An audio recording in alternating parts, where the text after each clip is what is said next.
Gece iner çölün üstüne, sessizlik iner kumlara. Uzakta gümüş bir ışık, Türk'ün ayı doğar ufuklara. Rüzgar taşır o eski sözleri, mermer şehir tarihi fısıldar. Ataların kalbinde iz koyar, zaman bu ruha sonsuz güç katar.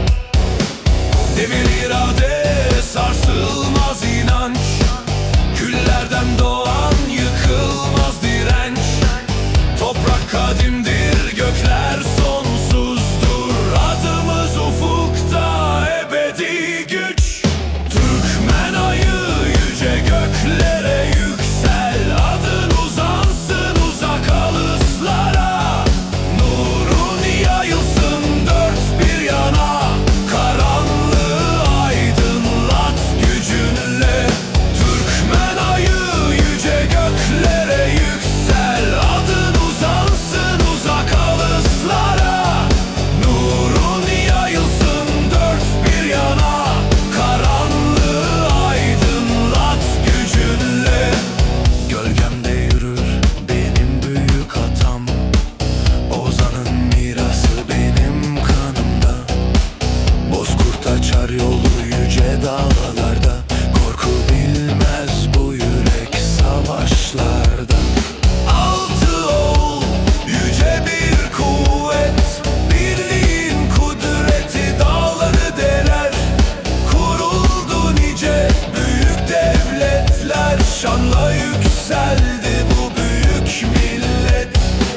Kanımızda yankılayan bir ant var, taşa kazınmış o kadim nişanlar. Allah şahittir bu sarsılmaz yola, yürürüz daima kutlu davayla.